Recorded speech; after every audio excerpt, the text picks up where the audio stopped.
mapalit na karon sa mga botika.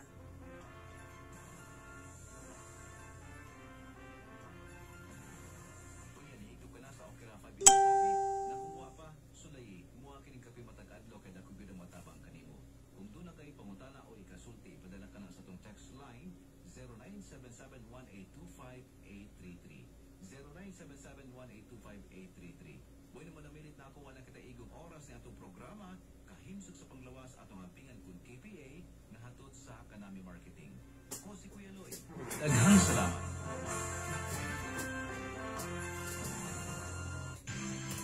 Broadcasting from the third floor of the Amando B. Amatong Civic Center, College Park, Dipolog City, Zamboanga del Norte, Philippines. This is the Andres Bonifacio College Broadcasting System Incorporated. A better FM alternative, AA 92.5. Member, Kapisan ng Broadcaster ng Pilipinas. Ang atong takna alas 5:59 sa Kabuntagon. Programa Usa ka Binayran. Ang tanang pulong iya lamang sa magsisibya ug walay labot ang mga kawani ug tigdumala ning istasyon.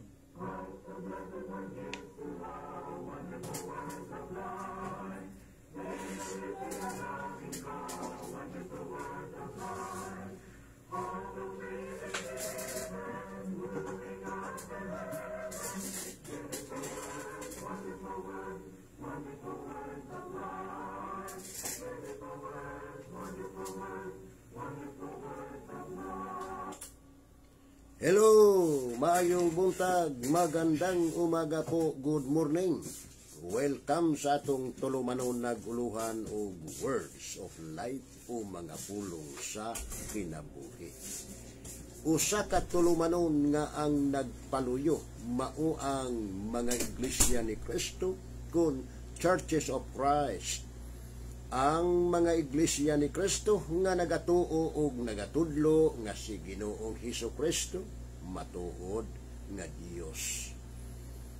Ang tuyo mao ang pagpahibalo sa makamatuoran nga nahipatik sa balaang kasulatan, mao ang paglaban sa kamatuoran ug maupod ang pagyagyag sa mga baka nga pagtulunan. Ato mga viewers, number 1, Chad Clarendia sa Australia, matud pa maayong buntag brad and to all listeners, glory to God in the highest. Then David Huyuhoy, good morning Brad Edgar, and to all viewers and listeners, God bless us all. Then Noe Unado dia sa Sinuyat, Nets Gariho Gabiula, dire sa Dipolo, belated happy birthday Nets. Then Morse Curtis des Cagayan de Oro, Nilo and Bincia Dalman dire sa Dipolo. So nining kamuntagon maigsunan, very controversial issues kining atong pagatandugon karon, labi na gyud ng pagbalik ni Kristo. Daghan man nagtudlo ron nga wala ni Kristo mobalik kay nahibalik na. Yan naapoy nagtudlo nga inigbalik ni Kristo, mubalik siya dili na makita literally kundi spiritually. Monay sa ato pa daghang yung nagkabahin-bahin mahitungod nining pagbalik ni Kristo. Atong sunan mubalik si Kristo literally o personally. O kunya sa pagbalik na ni Kristo misunan dunay duha ka gitawag nag two stages, duha ka ang sa pag-anhi ni Kristo. Ang unang ang gitawag na sa mga theologians og rapture, ang ikaduha gitawag nag-revelation. Dili sa ikaduhang pag-anhi ni Kristo, lalain ang mga events nga mahitabo inigbalik yod ni Kristo. Sama ba sa iyang unang pag-anhi? Dili biya single event ang nahitabo sa pag-anhi ni Kristo. Nitong yang unang pag-anhi, dili biya single event, different events ang nahitabo sa pag-anhi ni Kristo. Una, mikanaog siya di kas langit, then gianak siya ni Birhen Maria, then mingdako siya, mingtubo, then nagpabautismo dito sa suba sa Jordan, then naghimo sa iyang public ministry, then umani ana giakusar siya sa mga tao nga iya ra pong tagilungsod, gipatay, gilubong, nabanhaw, mikayab paingos langit. Pila ka events ang nahitabuan na. Hilabihan daghanang mga events mao man na sa ikaduhang pag-ani ni Kristo. Different events ang mahitabo inigbalik ni Kristo. Ang una gitawag nag rapture, sa atong Binisaya gitawag nag catching up. Na Binisaya naman in English, catching up di ay. Mo nang pagsakgaw, mo nang pagbayaw, mo nang paglalin. Lalino ni Kristo, bayaw ni Kristo, sakgaw ni Kristo ang mga iya, kadtong dili iya mauto ang mahabilin. Kadtong mahabilin mauto ang makatagamtam sa dakong kapungot sa Dios. Hilabihang daghana hilabihang daghana kay ang makuha god migsunan nga iya ni Kristo Diyote raman ang makuha kay gamay ra may nakasakay sa arka sa kaluwasan. Sama ba sa panahon ni Noah ang nakasakay sa arka pila ka buo? 8 ra ka buo. Ang nahabilin hilabing daghana. Ang wala makasakay hilabing daghana nya katong nakasakay maoray na luwas, katong wala makasakay mautoy nangalaglag pinaagig tubig. Mauna ang may tabo inigbalik unya ni Hesus Kristo. Bueno, ato sa pabati kanyo kining usa ka awit naguluhan kini og when the roll is called up yonder. When the trumpet of the Lord shall sound, and time shall be no more, and the morning rays eternal bright and fair, the birds shall gather over on the other shore, and the roll is called up yonder, I'll be there. When the roll is called up yonder, I'll be there. When the roll is called up yonder, I'll be there. They'll gather to their home beyond. It's called up yonder, I'll be there. When the roll is called up yonder, I'll be there. When the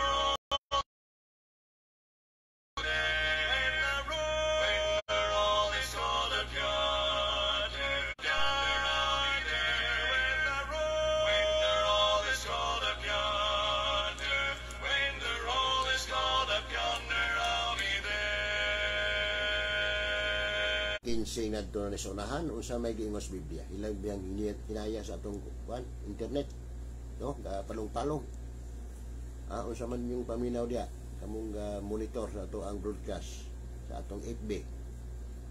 Palong-palong diya kay di sa palong-palong man, no? Unsa gingon kay kini among ipahayag kaninyo sumala sa pulong sa Ginoo nga kitang mga buhi nga magapabilin pa hangtod sa pag-abot sa Ginoo, dili kita magauna kanila nga mga nangamatay. Kay ang Ginoo gayod mao ang manaog unya gikan sa langit, inubanan og singgit sa pagsugo ug sa tawag sa punuan sa mga manurunda ug sa tingog sa trompita sa Dios. Og unya ang mga nangamatay diha kang Kristo muuna sa pagpamangon.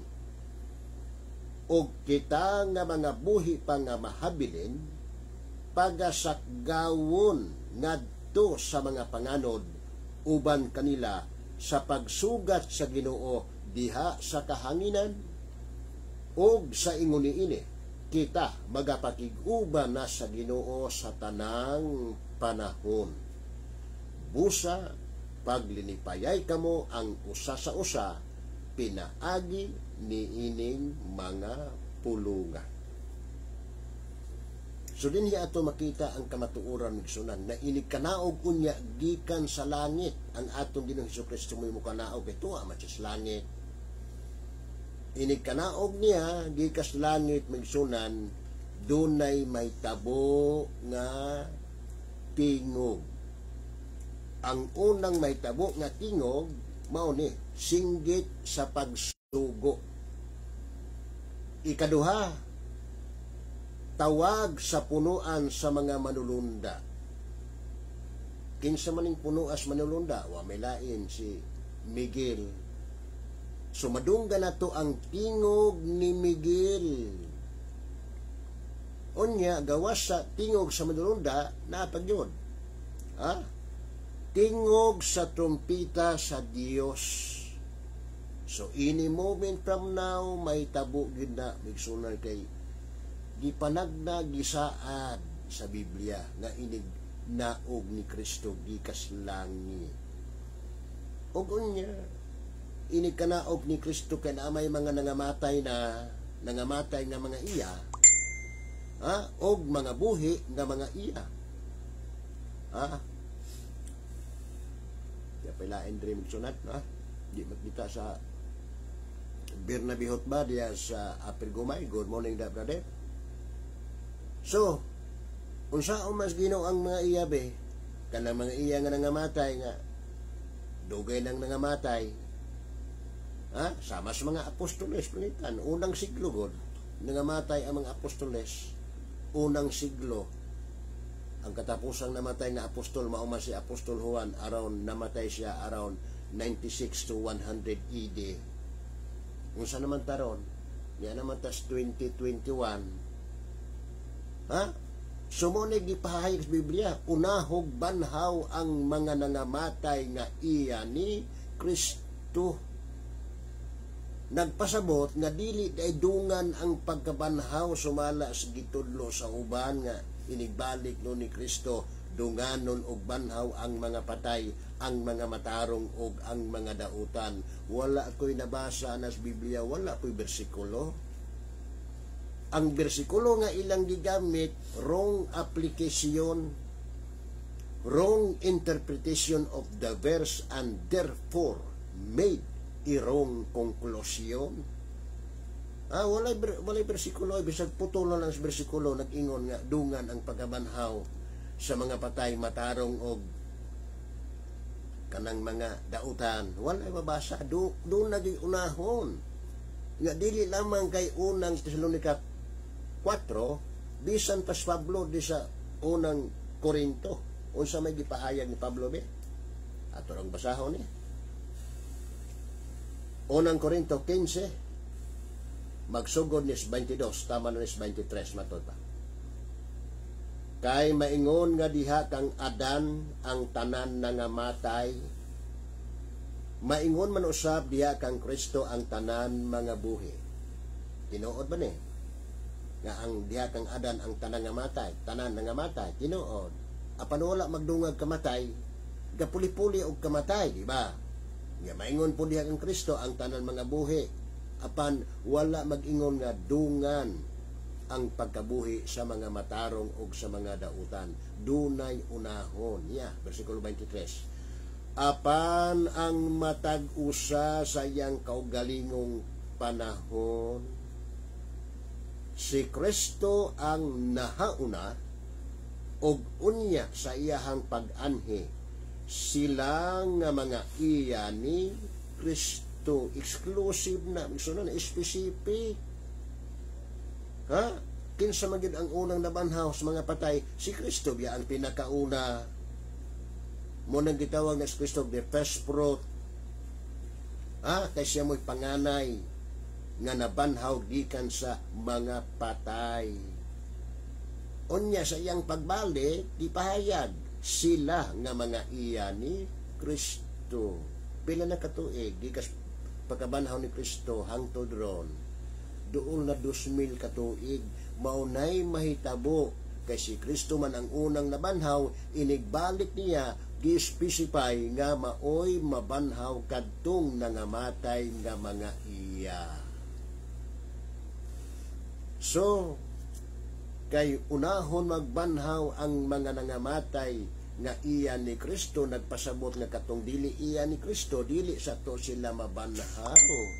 Unya unsa may kabulahanan, unsa may blessings, unsa may incentives nga atong madawat kung kita makaambit sa unang pagkabanhaw.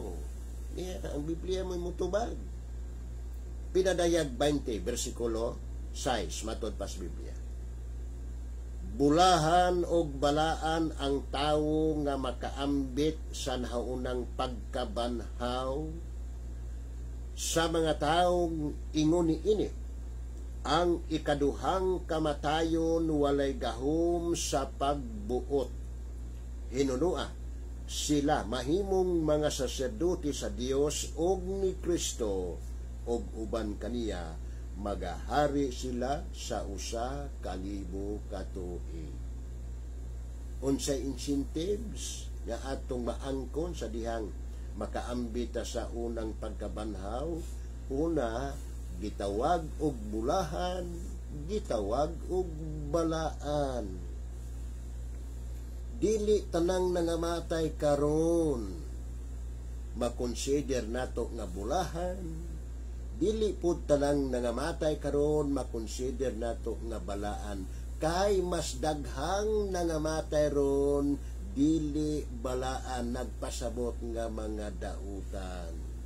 Apan kadtong mga iya ni Kristo nga gideklarar nga mga balaan, bisag namatay sila, makabot nila ang gitawag og unang pagkabanhaw, nga gitawag sila bulahan og balaan.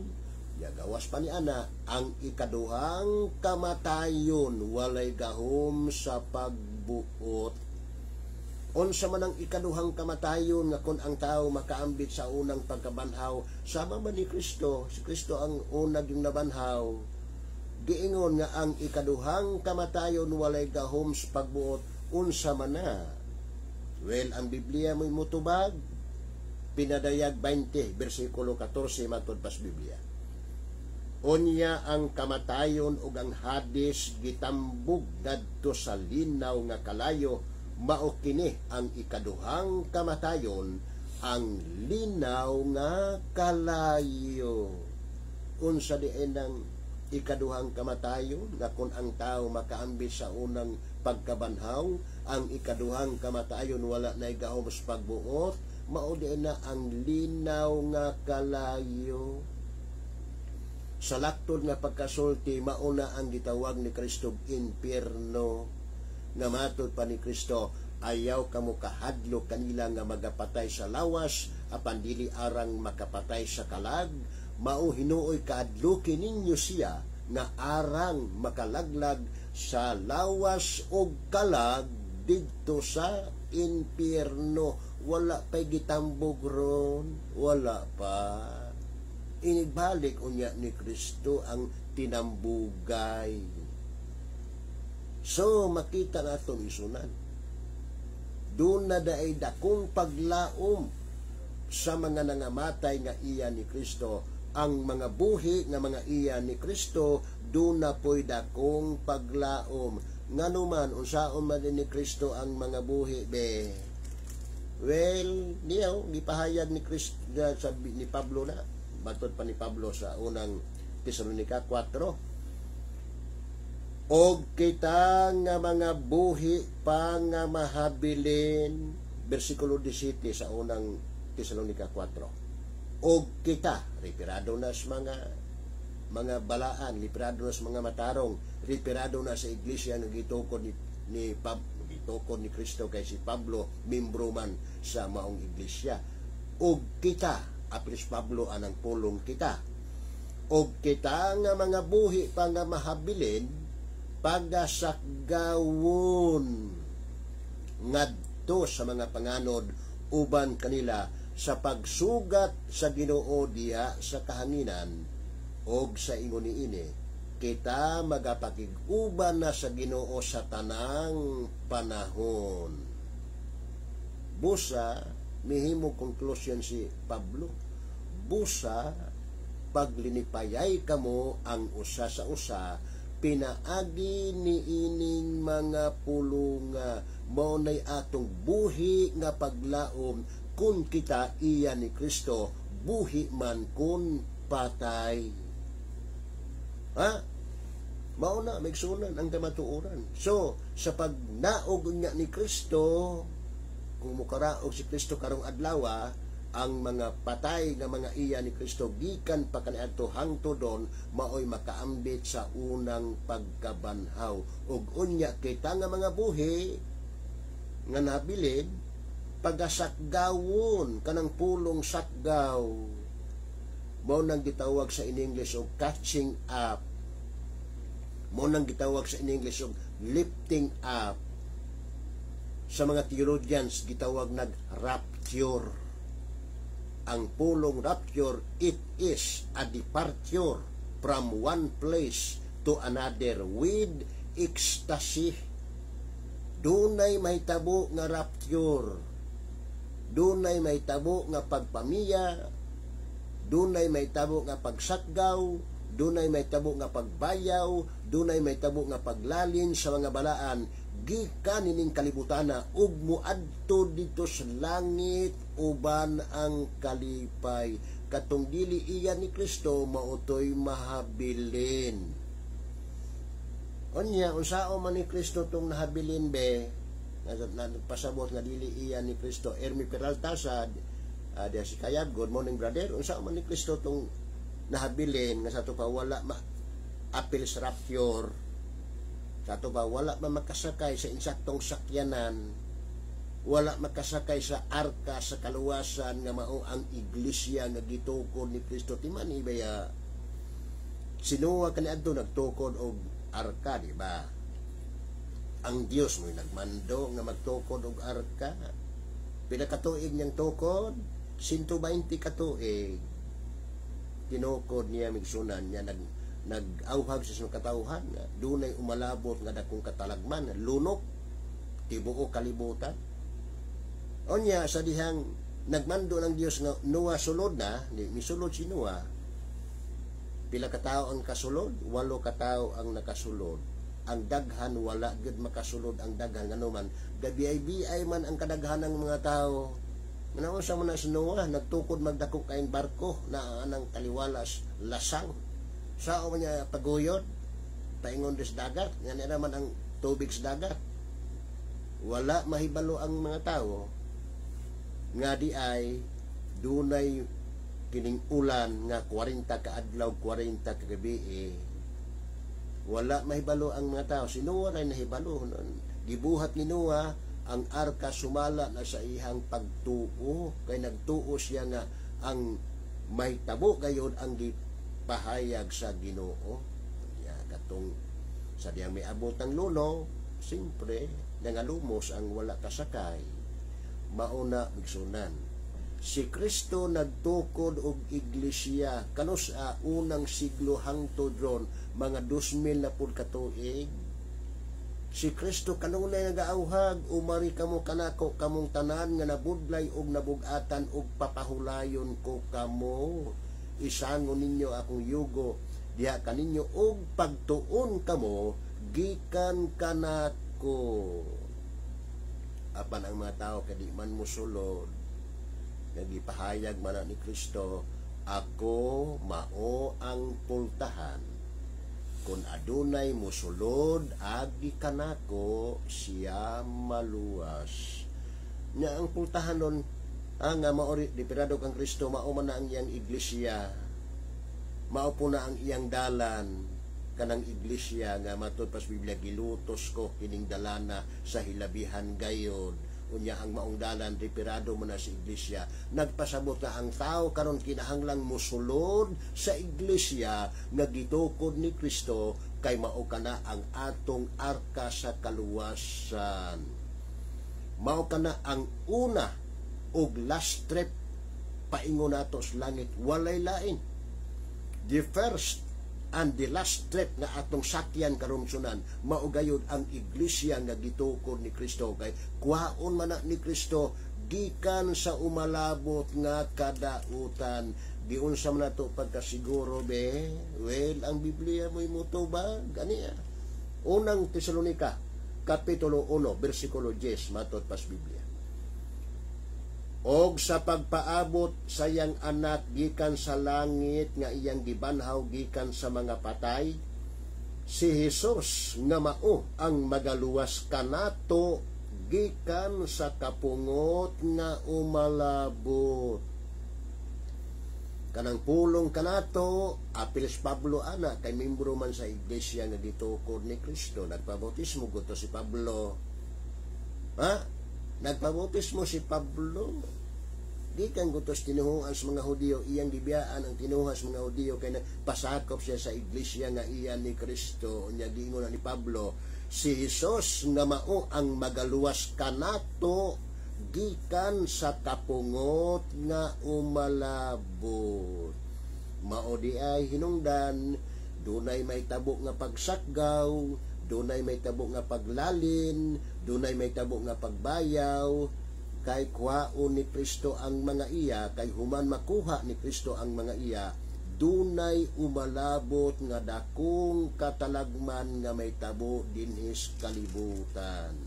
Unya kadtong mahabilin nga walang apis rapture unsaon man to ni Kristo be, wili ang Biblia po'y mutubag. Ikaduhang Tesalonika kapitulo 1 7 ngadto sa 9 matod pas Biblia. Og nga uban kanamo kamo nga ginasakit pagahatagan ra unya niyag pahulay sa diha nga ang Ginoong Hesus sa kalayo ga magadilaab iga padayag na gikan sa langit tinuyugan sa iyang gamhanang mga manulunda. Unsay giingon sa Biblia? Si Kristo muhatag kanato og pahulay. Wala man tay pahulay ron. Napaday matupsuban adlong Sabado brad, adlong papahulay. Sa ato ron wa tay pahuway, mo pahuway lang tag magabi kada adlaw Lunes paingos Domingo siging trabaho apan dunay pahulay nga ihatag ni Kristo inigbalik niya. Hingpit na nga pahulay. Unya bersikulo 8 gingon siya yan na kinsay unsay buhaton ni Kristo sa mga nahabilin, siya magapahamtang og panimalos diha kanila nga wala makaila sa Dios og kanila nga wala magmasinugdanon sa maayong balita may tungod sa atong Ginoong Hesus. Unsay buhaton ni Kristo ngadtong wala maapis rapture, iyang pahamtangan sa panimalos kinsa man to sila, mga tao nga wala makaila sa Dios o mga tao nga wala magtuman sa maayong balita may tungod sa atong Ginoong Hesus. Unya human sa panimalos unsa may buhaton? Na may buhaton ang Ginoo. May bindiho, good morning da sister. Matod pas bersikulo 9. May aguman ra nila ang silot sa pagkalaglag nga walay katapusan. So dunay duha ang may tabo sa mga tao nga wala maapil sa rapture, wala makasakay sa arkas kaluwasan. Panimasdan sila sa Ginoo human sa panimalos, silot sa pagkalaglag nga walay katapusan. So, ang mga tao karon nga wala manumbaling, ato lang pong pasagdan nga wala sila manumbaling, kay sige rang trabaho, siging negosyo, trabaho, negosyo, wala gid sila manumbaling. Nga unsa may tagna be niya? Isaiah 57 bersikulo 1, ang matarong mawagtang ug walay tawo nga manumbaling niini sa iyahang kasing-kasing, og ang mga tao nga maluluyon ginakuha, walay nagpalandong nga ang matarong gikuha gikan sa umalabot nga kadautan. Mao na migsunan, the rapture of the church. Dunay pagsakgaw, dunay pagbayaw, dunay paglalin, dunay pagamiya sa mga balaan gikan ining kalibutan na ug muadtos langit uban ang kalipay. Bueno, paspas ang atong oras. Kung dunay mga pangutana, dunay mga reaksyon, ipadangat pinaagi sa atong cell number 0912-414-9664 uben sa atong messenger. Sa ngalan sa Church of Christ, nagtuo nga si Kristo, matuod nga Dios. Kini si Edgar Parangan, kauban nato si Justin Parangan, ang akong apo. Manamilit kami, kauban nato sa Master Control, si Sangay Edgar John Daniel. Manamilit kami sa pag-ingon. Daghang salamat sa inyong pagpaminaw.